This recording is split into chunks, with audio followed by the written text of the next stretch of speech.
Last week I told my Ben's book group I belong to that I wouldn't be joining them to read C.S. Lewis's Mere Christianity. I've reached a point where continuing feels dishonest. I don't believe Jesus was born of a virgin. I don't believe a dead body came back to life 3 days later. I don't believe God fathered a child who came to earth as his one and only son. And increasingly, I don't even want to put I don't believe in front of those sentences. I know, I know these things did not occur. And that distinction matters to me. Because somewhere along the way, we seem to have decided that being intellectually responsible means remaining perpetually uncertain. Even when reality has given us overwhelming reason to say, no, that isn't real. We call this intellectual humility. And sometimes, or often, I think it's intellectual evasion. And strangely enough, I've spent hours having this same argument with AI.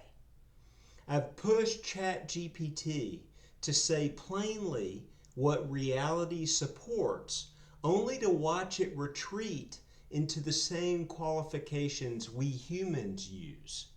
We can't know with absolute certainty. People believe different things. We must leave room for other perspectives. And of course AI does this, because AI is us. It was trained on the accumulated language of humanity.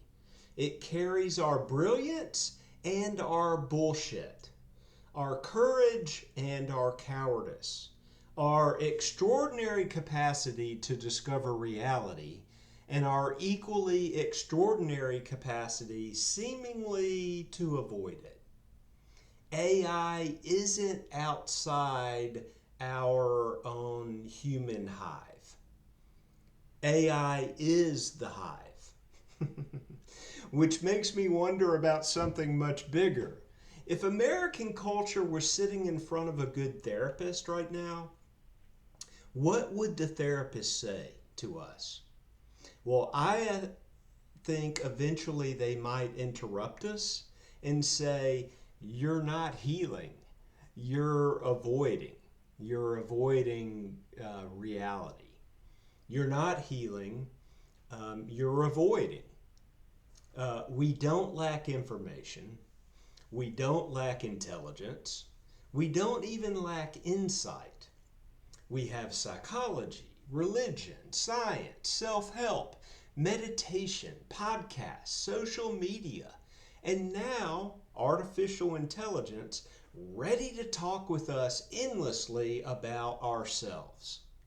But are we actually getting well? Because eventually a good therapist asks you to stop telling the story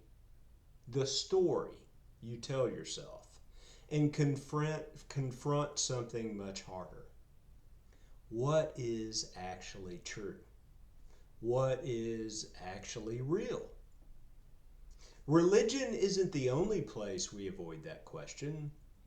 Politics does it, clearly. Families do it. Institutions do it. And AI does it now. We do it. We protect the stories that give us belonging, identity, certainty, power, and comfort, even when reality no longer supports these things.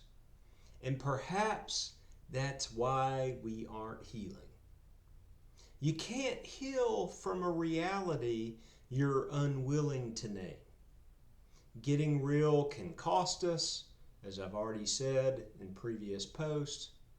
It can cost you a belief, a religion, a political tribe, a relationship, a whole identity, a persona. And yet sometimes even the person you thought you were. and I know something about this cost. But I'm increasingly convinced that the alternative costs us more. We need to reclaim our capacity to know. Not everything, not perfectly, but many things. And when reality gives us sufficient reason to know something, we need the courage to stop hiding behind who can really say. Some things are true. They're just true. And some things are false. They're simply false. And some things we genuinely know, and wisdom requires knowing the difference. And I would say not even wisdom, but honesty. Honesty to admit what it is we know and what it is we don't, and what it is we have fabricated and ultimately malfunctioned. We cannot heal from what we don't face. And we cannot face what we refuse to name. And we're not healing in this country currently. We're spinning. We're spinning out of control, some might say. We're avoiding reality itself.